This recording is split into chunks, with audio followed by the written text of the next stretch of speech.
솔로몬이 제일 먼저 한 일이 뭐냐면 이제 언약궤를 이제 하나님의 성전에다 옮기는 일이에요.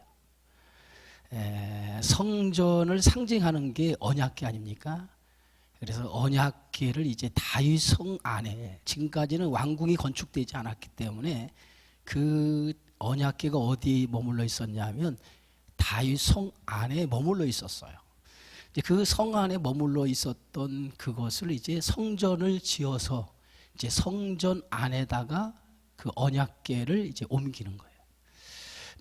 그 언약궤를 옮기는 것이 쉬운 일이 아니에요. 우리는 뭐 언약궤를 간단히 들어다가 옮기면 됐겠지. 요즘 말하면 이삿짐 센터에서 사람을 동원해서 들어다 옮기면 되겠지 라고 생각을 할 수 있는데, 사실은 그 언약궤를 옮기는 것이 그렇게 쉬운 일이 아니고, 언약궤를 옮기는 과정에서 엄청난 문제가 발생되었던 일도 있었어요. 어느 때이냐면 다윗 시대에 있었습니다. 다윗 시대에. 오늘 성경의 말씀에 보면 이 다윗 시대에 어떤 일이 있었냐면, 그 다윗 성에다가 언약궤가 이제 그 다윗 성에 있기 전에 오늘 성경의 말씀에 보면 어디에 있었냐면 아비나답이라고 하는 그 집에 그 하나님의 법궤를 모시고 있었어요.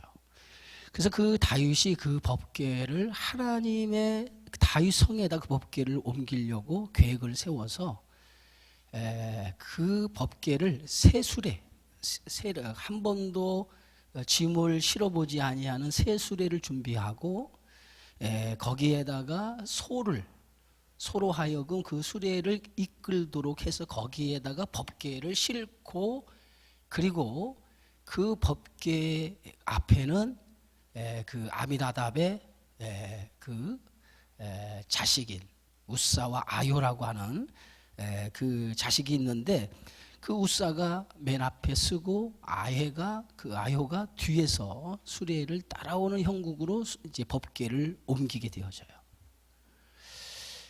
그런데 이 법궤를 이제 다윗성으로 수레에 실어서 옮기는데 어떤 일이 일어나냐면, 아곤의 타작마당이라고 하는 곳에 도착을 할 때에 갑자기 소가 번쩍 두 다리를 들어서 갑자기 소가 놀라서 번쩍 소가 들려서 법궤, 그 수레에 실었던 법궤가 땅에 떨어질 그러한 위기가 순간 찾아오게 되어져요.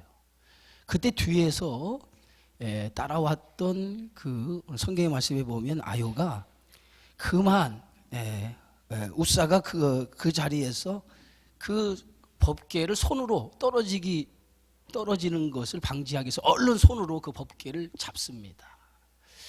그런데 이 사건을 통해서 그 자리에서 어떤 일이 일어나냐면, 법궤가 떨어지는 것을 순간 본능적으로 법궤를 잡았던 그 우사가 그 자리에서 그냥 하나님의 진노를 받아서 그 자리에서 죽어요. 그러니까 이 우사가 법궤를 잡은 것은 고의가 아니잖아요. 그죠? 고의가 아닌데도 불구하고 그 법궤를 손으로 잡은 것 때문에 그 자리에서 즉사를 하고 말아요. 그래서 이 법궤라고 하는 것을 옮기는 것은 상당히 중요한 문제고, 이 법궤를 손으로 잡았다고 하는 것은 하나님의 임재를 상징하는 게 법궤예요. 근데 거룩하신 하나님을 죄된 인간이 만짐으로 해서 그 자리에서 죽게 되어지는 거죠. 그래서 다윗이 법궤를 옮기려고 하다가 그 사건으로 해서 굉장히 크게 놀라서 더 이상 그 법궤를 옮기는 것을 중단을 해버려요. 그 사건으로 인해서. 그래서 그 법궤를 임시 방편으로 어디로 모시냐면 오벳 에돔이라고 하는 집으로 법궤를 3개월 동안 임시로 보관을 하게 되어져요. 근데 3개월 후에 다시 이제 다윗이 법궤를 다시 이제 옮기려고 작정을 하죠. 그래서 그 법궤를 옮기는데, 사실은 이 법궤는 그냥 어떤 짐을 나르듯이 수레에 실어서 법궤를 옮기도록 되어 있지 않아요. 법궤는 옮길 때 반드시 어떻게 옮기게 되냐면 제사장들이 어깨에 둘러매고 이 법궤를 옮기도록 되어져 있어요. 그러니까 사람의 손으로 직접 이 법궤를 옮기게 되어져 있지, 이 법궤를 수레에 실어서 짐을 나르듯이 그렇게 옮기게 되어 있지 않아요. 그게 바로 법궤를 다루는 방법이에요. 그런데 첫 번째 다윗이 법궤를 옮기려고 했을 때 어떤 과정을 통해서 옮겼습니까? 수레에 실었단 말이에요. 그것 자체가 잘못된 거죠. 법궤를 그렇게 옮기면 안 되는데 옮기는 과정에서 하나님의 말씀에 벗어난 행동을 한 거예요. 결국은 그것 때문에 그 웃사가 그 소가 뜀으로 인해서 결국은 법궤를 붙잡기 위해서 죽게 되어진 거예요. 그래서 두 번째 이제 법궤를 다시 옮길 때는 다윗이 철저하게 경험을 했어요. 깨달았어요. 뭘 깨달았냐면 하나님의 말씀대로 행하지 않은 것 때문에 생겨진 일이라고 하는 것을 깨닫게 되어지고, 두 번째는 철저하게 하나님의 말씀에 순종해서 그 순종을 통해서 말씀대로 법궤를 옮겨지게 되어져. 그래서 법궤를 옮기는 과정을 보잖아요. 저렇게 제사장들이 메고 법궤를 옮기게 되어졌어요. 근데 이제 다윗성으로 두 번째 오베데돔에 있던 집에 법궤를 옮기는데 다윗이 얼마나 기뻤던지, 하나님의 법궤가 드디어 다윗성으로 들어온단 말이에요. 이 법궤가 상징하는 건 뭐예요? 하나님의 임재를 상징하는 그 법궤가 드디어 오벳에돔이라고 하는 한 가정의 집에 머물러 있었다가 이 법궤가 드디어 다윗성, 그 왕궁의 성 안으로 이제 모시게 되어지니까 다윗이 너무도 기쁜 거예요. 하나님의 법궤, 하나님 임재를 상징하는 법궤가 다윗성으로 들어오는 것 때문에 너무 기쁘니까 다윗이 그만 왕의 채통을 버리고 너무 기뻐서 막 춤을 추기 시작해요. 덩실덩실 춤을 추기 시작했어요. 얼마나 기뻤던지. 그런데 그 법궤를 옮기는 그 과정에서 다윗이 덩실덩실 춤을 추고 법궤가 다윗성으로 들어오는 장면을 성 안에 있던 그 다윗의 아내 미갈, 미갈은 다윗의 아내이면서도 사울 왕의 딸이죠. 그죠? 그런데 이 다윗의 아내였던 미갈이 창문에서 법궤가 들어오는 장면을 이렇게 내려다보고 있었어요.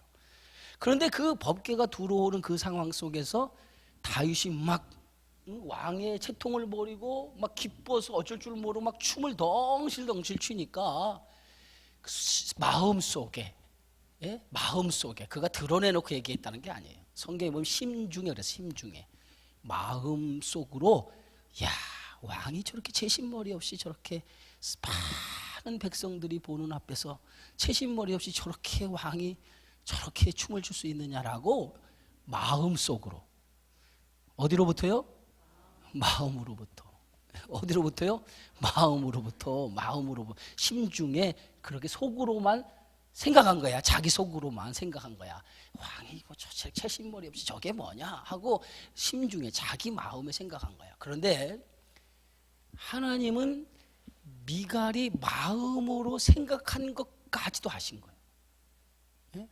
지금 이 법궤는 뭐예요? 하나님의 임재를 상징하고, 다윗은 그 하나님의 임재를 상징하는 법궤가 다윗성에 들어오는 것이 얼마나 기쁘고 즐거웠던지, 인간이 하나님을 모신다라고 하는 그 기쁨에 겨워서 마치 부모 앞에 어린아이가 재롱을 피듯이 그런 마음으로 너무 기뻐서 왕의 체면을 버리고 덩실덩실 춤을 췄는데, 미갈은 그것을 보고 왕이 채신머리 없이 그렇게 할 수 있는 행동을 할 수 있느냐라고 그렇게 생각한 그것을 하나님께서 그의 마음을 아시고 거기에 미갈에게 하나님이 저주를 내려버려요.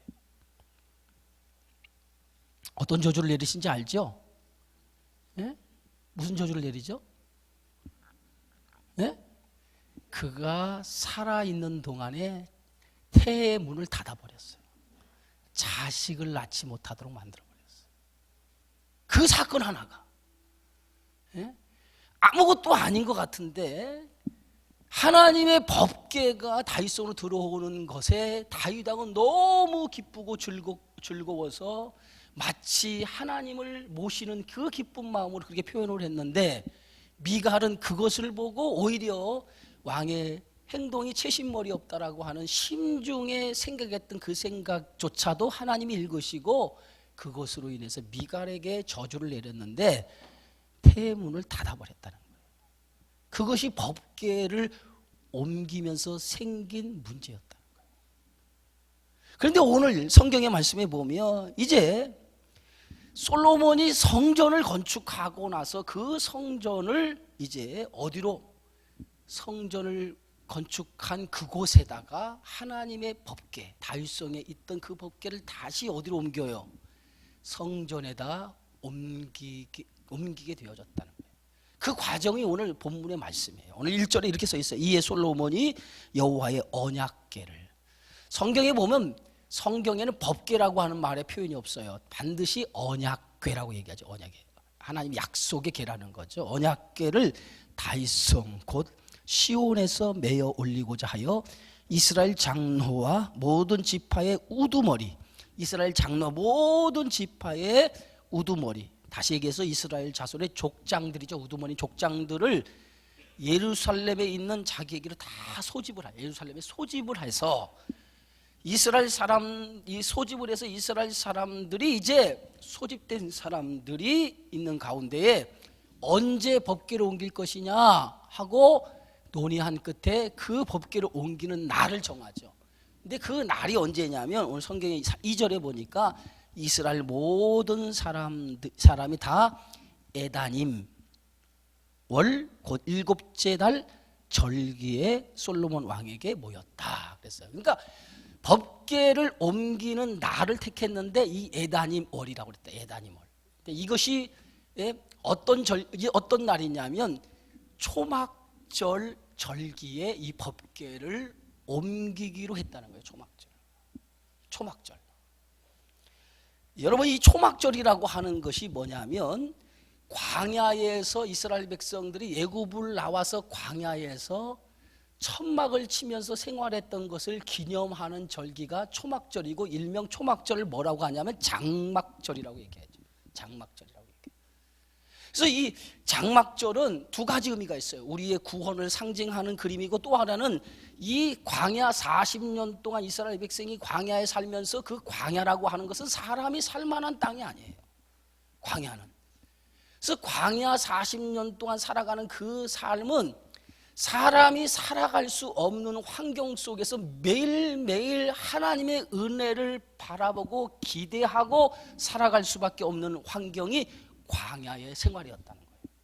그래서 이스라엘 백성들이 광야에 들어서자마자 첫 번째 부딪힌 문제가 무슨 문제였어요? 물이 없어서 생겨진 문제가 시작되고, 두 번째가 뭡니까? 먹을 양식으로 생겨진 문제가 두 번째 부딪히는 문제죠.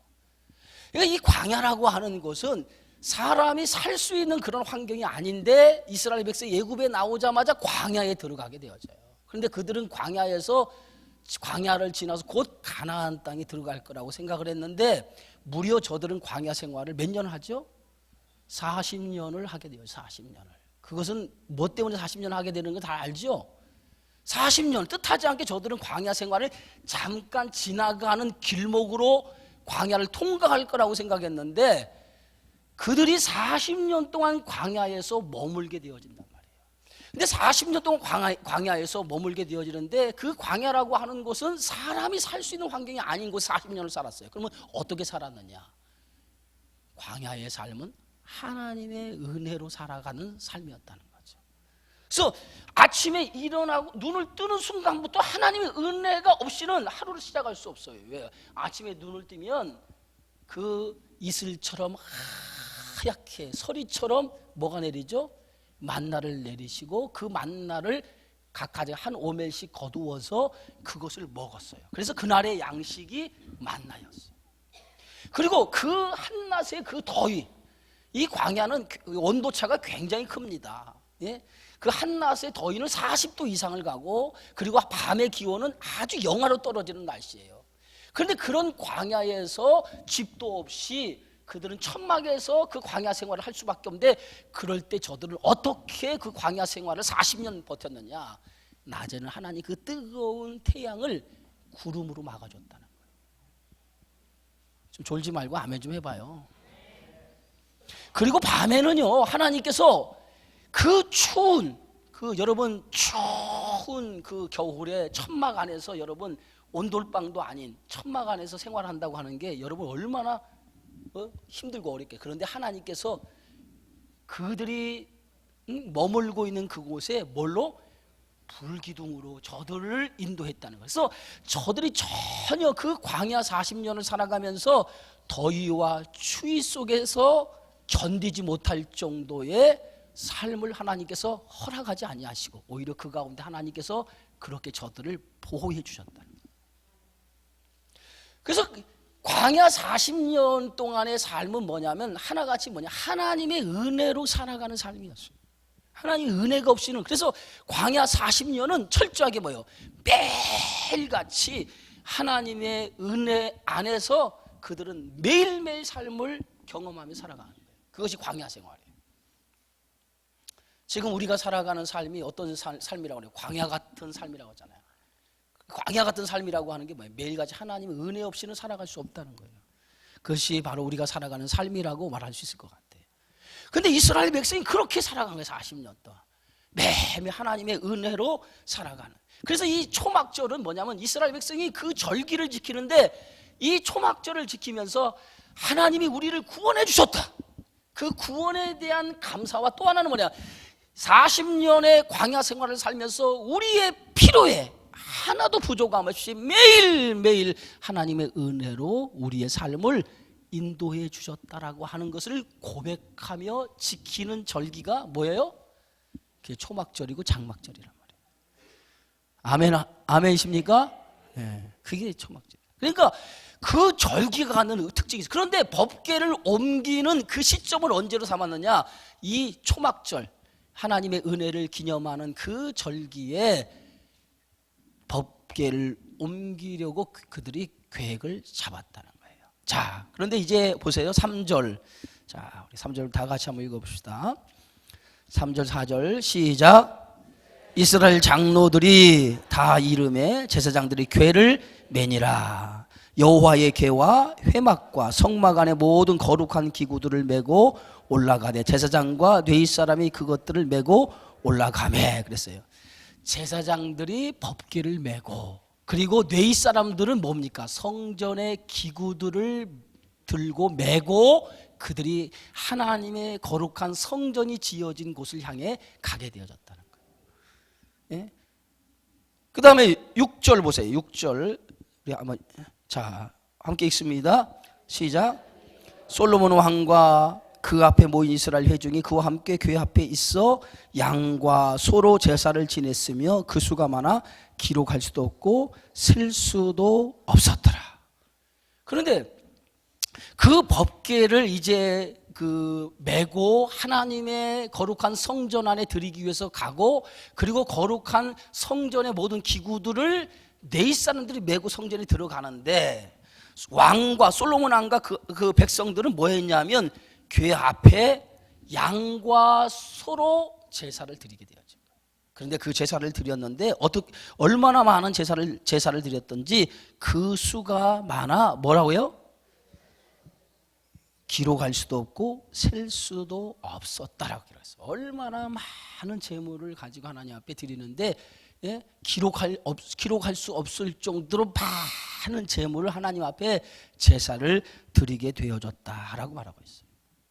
그러니까 법궤를 옮기는 그 장면이 그들에게는 뭐예요? 얼마나 하나님 앞에 기쁨으로 드려지는 그러한 그 법궤를 옮기는 게 얼마나 기쁨인지, 그 기쁨을 이렇게 제물로 하나님 앞에 드리게 되어졌다는 거예요.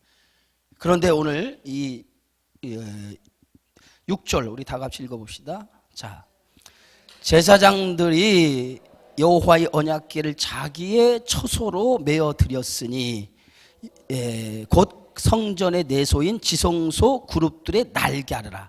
제사장들이 이제 하나님의 언약 법궤를 자기의 처소, 다시겠어 지성소로 메어서 들어왔는데 그 성전의 내소인 지성소 그룹들의 날개 아래에 놓게 되어졌다는 거예요. 그리고 그룹들이 그 궤 처소 위에 날개를 펴서 그 채를 덮었는데 채가 길므로 채끝이 내소 앞 성소에서 보이나 밖에서는 보이지 아니하며 그 채는 오늘까지 그곳에 있으며 그 궤 안에는 두 돌판 외에 아무것도 없었다 그랬어요. 자 보세요 여러분, 법궤 안에는 분명히 세 가지가 있어야 돼. 그죠? 법궤 안에 세 가지의 물건이 그 안에 들어있어요. 그 세 가지가 뭐죠? 첫 번째 뭐예요? 아론의 싹이 난 지팡이, 그게 첫 번째예요. 두 번째 뭐예요? 만나를 담아놓은 항아리, 만나를 담아놓은 항아리예요. 그 다음에 세 번째 뭐예요? 식계의 두 돌비. 이 세 가지가 이 언약궤 안에 담겨져 있는, 이 언약궤 안에 들어져 있는 물건이 세 가지 물건이 있어요. 그런데 이 세 가지 물건이 상징하는 게 뭔지 아세요? 이 세 가지, 아론의 싹난 지팡이, 그리고 두 번째 만나를 담은 항아리, 그리고 세 번째 두 돌비가 상징하는 그 상징의 뜻이 뭘까요? 응? 여러분, 그 세 가지가 상징하는 게 뭐예요? 이 법궤 안에 이 세 가지 물건을 담아놨는데 이 세 가지 물건이 담겨져 있는 상징의 내용이, 상징적인 게 뭐냐 이거예요. 제가 여러분에게 그 신명기 강의를 할 때 이 얘기를 했었는데, 그러니까 여러분들이 다 고개를 숙이고 주무시면서 이 말씀을 받으니까 도대체 이게 무슨 말씀인지 지워졌어요? 지우개로 지웠습니까? 제가 분명히 신명기 강해를 하면서 이 법궤 안에 세 가지 물건이 상징하는 그 상징성에 대해서 얘기를 했어요. 아니, 우리 박순희 권사님은 잊어먹을 수 있어. 내가 이해를 해. 스스로 잘 지워진다고 그러니까. 다른 사람들은 기억나는 분. 이 세 가지 물건이 상징하는 것이 뭘 상징할까요? 여러분 한번 생각해 보세요. 이 법궤 안에 세 가지 물건을 놓았는데 왜 이 세 가지 물건을 놓았을까? 그 의미가 뭘까? 여러분 한번, 여러분들이 기억은 지워졌어도 한번 생각나는 대로 한번 얘기해 보세요. 광야에서 하나님의 은혜로 살았다는 것을 기억하라고 하는 의미에서 세 가지 물건을 놨다. 또 그렇죠. 지금 정확하게 우리 오민숙 집사님이 얘기를 하셨는데 이 세 가지 물건이 담는 의미는 인간의 죄를 그 안에 담아놓은 거예요. 인간의 죄. 첫 번째, 아론의 싹난 지팡이는 어떤 죄를 기억하게 하는 거예요. 이스라엘 백성이 민수기 16장 17장에 보면 이스라엘 백성의 제사장이 누구냐면 아론이에요. 그런데 이 고핫 자손의 아들인 고라와 그 다음에 루벤 자손의 아들들이 함께 아론의 지도력에 반기를 들어요. 고라가 나도 제사장이 될 수 있는데 왜 당신이 높아지고 나는 낮아지냐, 이렇게 생각을 했다는. 그래서 정식으로 아론의 반기를 들기 시작해요. 그리고 누벤 자손은 자기들이 장자 족속인데 왜 우리가 장자로서 우리가 그 역할을 하지 못하느냐 해서 의기가 투합돼서 이들이 정면으로 모세와 아론에게 반기를 들어요. 그래서 하나님께서 뭐라고 하냐면 각 지파의 족장들의 이름을, 지도자 이름을 12지파지 않습니까? 12지파에게 지팡이 하나씩 가져오고 그 지팡이의 족장들의 이름을 기록하라고 그랬어요. 그리고 뇌의 지파의 지팡이에는 아론의 이름을 기록하도록 했어요. 그래서 그것을 하나님의 법궤 법궤 그 위에다가 그 지팡이를 12지팡이를 놓으라고 그랬어요. 그래서 모든 이스라엘 12지파가 그 지팡이의 이름을 써서 그것을 언약궤 위에다 놓았어요. 그런데 그 다음날 일어나 보니까 다른 지팡이는 그대로 있는데 아론의 지팡이에 꽃이 피기 시작을 했어요. 근데 그 꽃이 뭐냐면 살구나무 꽃이 핀 거예요. 그것으로 뭐예요? 하나님의 지도력이 누구를 통해서 이루어지는가라고 하는 것을 하나님이 보여주기 시작한 거예요.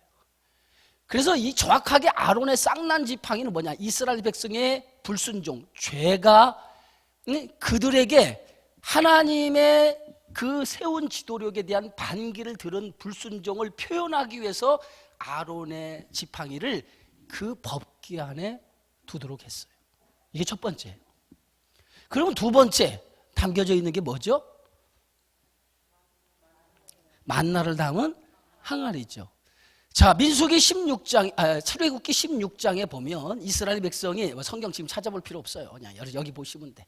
자, 민수기 16장에 보면 이스라엘 백성이 예굽을 나와서 신광야에 들어서자마자 첫 번째 생긴 문제가 뭐냐면 우리가 이제 광야에 들어왔는데 먹을 양식이 떨어졌단 말이에요. 그러니까 그들이 생각할 때는 예굽에 살 때는 먹을 양식은 걱정 안 했어요. 비록 종으로 살망정 먹을 양식은 걱정을 안 했어요. 왜? 먹을 것을 다 예굽에서 보장해 주었기 때문에. 근데 예굽에 나와서 이제 광야에 들어갔는데 광야에 들어가서 저들이 살게 되어지는데 이제는 먹을 양식이 다 떨어진 거예요. 예굽에서 가지고 나온 것이 다 떨어진 거예요. 그러니까 그때부터 인간은 어떤 생각을 갖게 되냐면 무엇을 먹고 살지? 이런 먹는 것, 양식에 대한 걱정을 하기 시작을 했어요. 그래서 그들이 그 걱정을 하면서 동시에 뭐가 생기기 시작하냐? 마음으로부터 원망이 생겨요. 불평이 생기기 시작했어요. 우리가 예굽에서 나와 광야에 들어갔는데 이제 뭐 먹고 살지? 이런 생각 속에 예굽에 나와서 우리를 하나님이 굶어 죽게 하는가 보다라고 하는 원망이 생기기 시작을 했어요. 그 원망의 소리를 하나님께서 아시고 그때부터 오늘 하나님께서 이스라엘 백성들에게 뭘 내려주기 시작하냐면 너희가 먹을 거 걱정하지 않도록 하나님께서 만나를 너희에게 배불리 먹이시리라. 그래서 그때부터 이스라엘 백성들에게 매일같이 하나님이 비처럼 이슬처럼 내려주는 것이 뭐냐면 만나였어요. 그래서 그 만나를 법궤 안에 담아놓은 것은 뭐냐면 저들이 원망하고 불순종한 그 모습을 대표로 해서 하나님께서 그 만나를 그 법궤 안에 집어넣도록 만든 거예요. 인간의 실존의 모습이 이와 같은 모습이라는 거예요. 두 번째, 세 번째가 뭐죠? 뭐 금방 또 여러분 하나밖에 안 남았어요. 그런데 또 생각하는 사람도 있어. 한 가지밖에 안 남았는데도. 십계명. 십계명은 오늘 이 법궤 안에 담아놓은 이 십계명은 첫 번째 겁니까? 두 번째 겁니까? 두 번째 십계명이에요.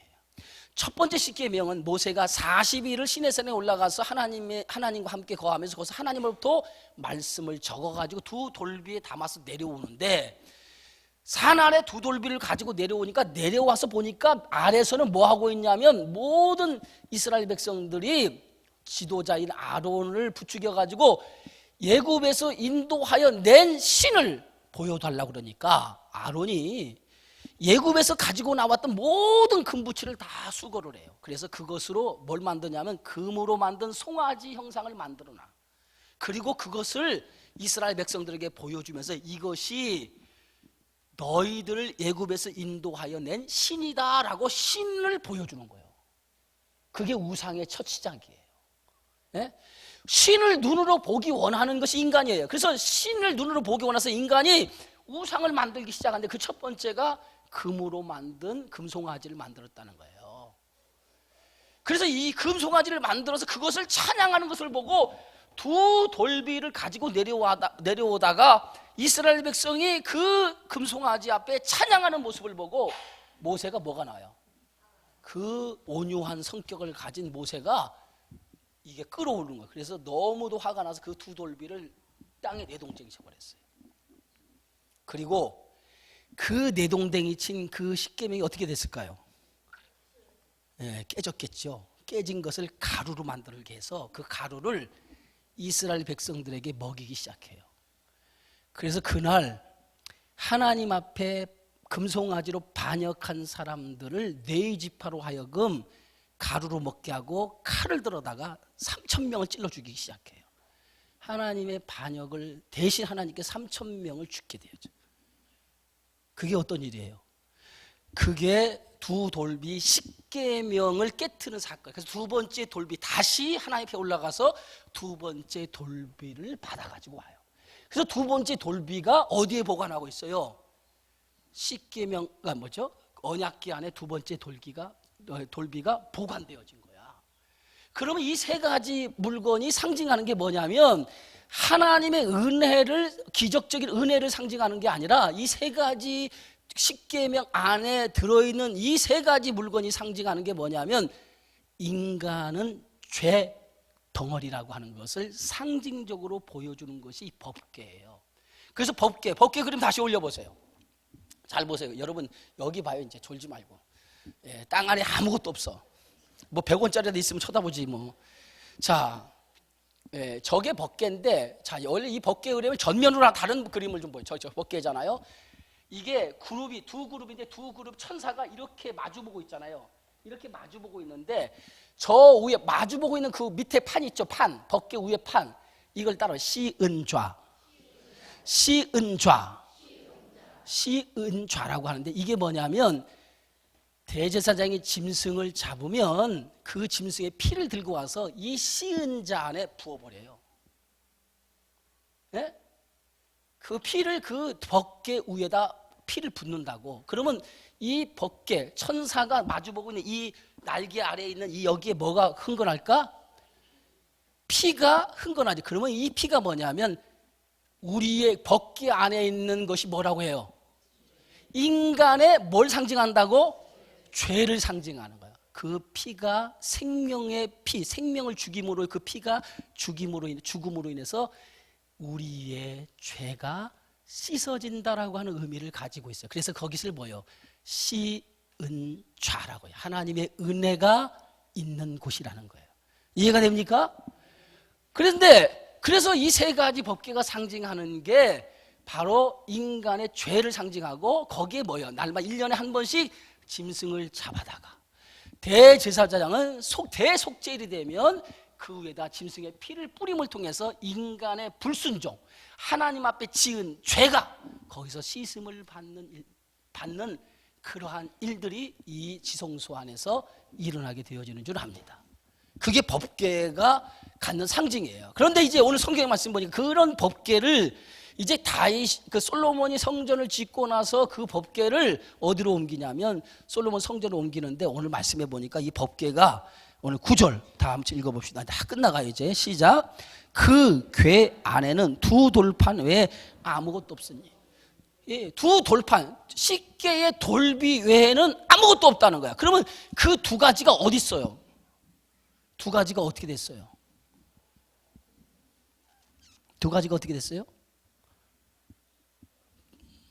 아니 두 가지가 어떻게 됐냐고. 없어졌죠. 뭘 그렇게 심각하게 생각해. 없어졌어요. 근데 없어졌는데 누가 훔쳐갔는지는 모르는데 없어졌어요. 근데 언제 없어졌느냐? 이 법궤가 블레셋 사람에 의해서 빼앗겼을 때에 없어졌다라고 하는 추론이 많아요. 그때 없어졌을 것이다. 그리고 십계 두 돌비인데 나중에 이 십계 두 돌비도 없어지고 법궤 자체도 뭐예요? 없어지죠. 그리고 뭡니까? 이 얘기는 뭐냐? 없어졌다고 하는 것은 이제는 이 법궤가 상징하는 이 죄를 누가 대신해서 이 땅에 오시는 거예요? 예수님이 대신 이 땅에 오셔서. 이 법궤는 구원의 상징이지만은 실체 구원의 상징의 그림자인 누가 직접 와요? 말씀이 육신되어진 예수님이 이 땅에 오심을 통해서 직접 그분의 피를 통해서 우리의 죄가 단번에 씻어지게 되어지는 거예요. 그것을 상징하는 거예요. 그래서 오늘 이 법궤 안에 마지막 두 돌판에 아무것도 없었는데, 자 10절 11절에 결론적으로 한번 읽습니다. 시작. 제사장이 성소에서 나올 때에 구름이 여호와의 성전에 가득하매 제사장이 그 구름으로 말미암아 능히 서서 섬기지 못하였으니 이는 여호와의 영광이 여호와의 성전에 뭐함이라 가득함이라. 제사장이 성전에 나오는데 그 법궤를, 그 하나님의 언약궤를 두고 성전에서 나오는데 구름이 어디에 있어요? 그 성전에 뭐 했다고요? 가득했다는 거예요. 이 구름이 성경에서 구름이 상징하는 것은 하나님의 임재를 상징하는 거예요. 항상 구름 가운데에 강한 소리 가운데에 세미한 음성으로 들려졌다라고 하는 게 뭐냐면 하나님의 임재를 상징하는. 그런데 그 하나님의 법궤를 모신 그곳에 뭐가 구름이, 예? 성경 구름이 뭐예요? 가득, 성전에 가득했다. 하나님의 임재가 충만했다는 거예요. 그런데 제사장이 그 구름으로 말미암아 능히 서서 섬기지 못하였으니 이는 여호와의 영광이 어디에 있다고요? 성전에 가득 차였다는 거예요. 하나님의 영광이 가득했다는 거예요. 그것이 뭐예요? 솔로몬 성전을 짓고 나서 법궤를 모실 때 그 법궤를 통해서 하나님의 영광이 가득했다. 그것이 오늘 본문의 말씀이에요.